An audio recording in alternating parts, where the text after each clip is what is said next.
chat a little bit about the process of putting it together in, we meet the orchestra for the first time on Saturday afternoon, they meet Saturday morning, we meet the conductor for the first time, the process of Rod Narble and being here, that might be interesting. Okay.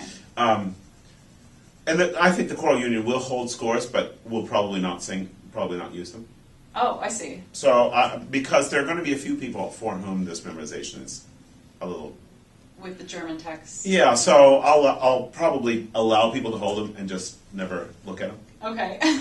Maybe not even turn the pages. Yeah. Except for one or two people. Okay. And we're going to see how that goes in the next week or two. If nobody needs it, then we won't. Yeah. But that's our goal. Yeah, yeah. Because I've noticed that whenever I've watched videos of the piece, I saw Sir Simon Rattle do it with the City of Birmingham Chorus, and they didn't use... It was a great recording. Oh, I love that recording. It's my favorite one. And I noticed that they didn't use scores either. Yeah. So I didn't know if there was some kind of significance to that, or that's a traditional way. Neither one.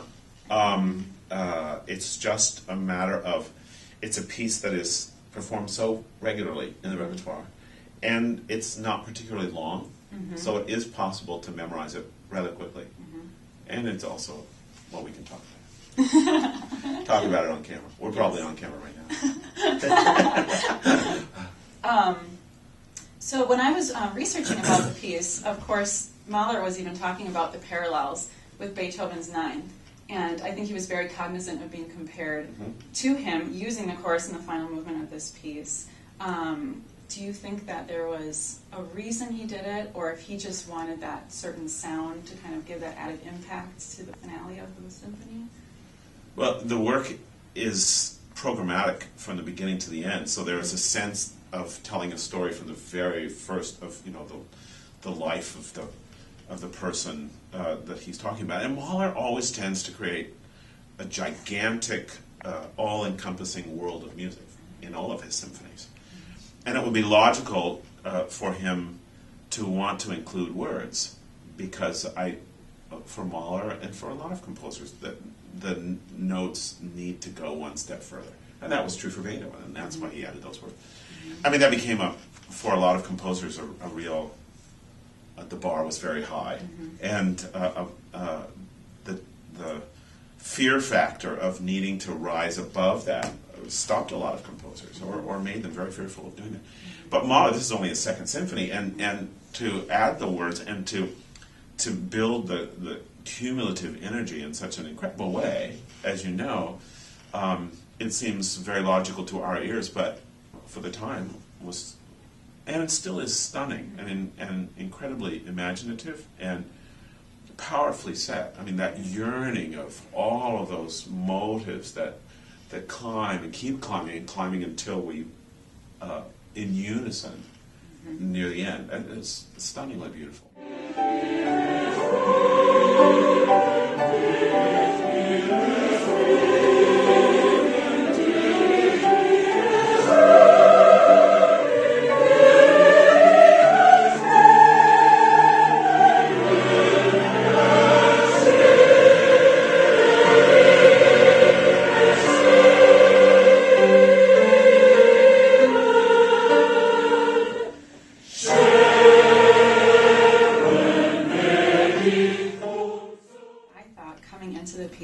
Not having performed it before, when you hear Resurrection, I think for me especially, being a church-going person, automatically you think of a religious setting to the text, when that's not really the case at all.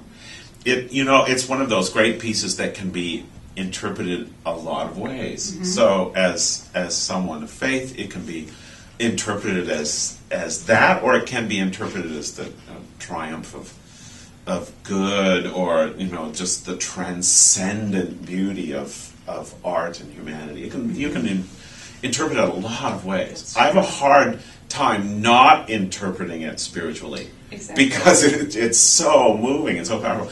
I also have a hard time not weeping every time I hear it in performance. Yeah, I know. And because of the wonderful opportunity to sit out in the audience and hear it, at Orchestra Hall, or in Hill Auditorium now with the San Francisco Symphony, and we've done it several times since I've been with the Choral Union. We do it with the Ann Arbor Symphony, we did it with the Detroit Symphony, now we'll do it with the San Francisco Symphony. I mean, and I've prepared it for the USO here at the university. It's it's just one of the great moments of all I agree. choral orchestral repertoire. I agree. I think it's going to be very emotional for a lot of us performing it too. Oh, yeah. So yeah, Oh, yeah. I'm really excited for Yeah. it. So we'll talk about the process as you brought up a little bit. You have MTT's score that you've been working off of, or his marking. Actually, techniques? what we have is the San Francisco Symphony chorus score. Okay. And that's the score that they use, which is what they would sing from when they sing with MTT or who else, whomever else.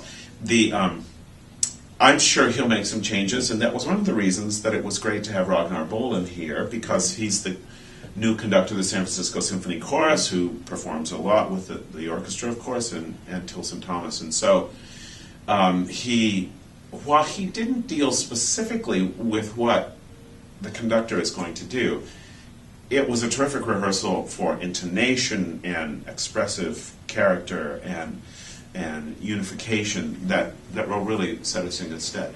So when we meet with the orchestra and the conductor on that late Saturday morning of the concert here in Ann Arbor, I think the chorus will be very well prepared to adapt to the little things that he might want to change. And I would hope that he would make a few changes.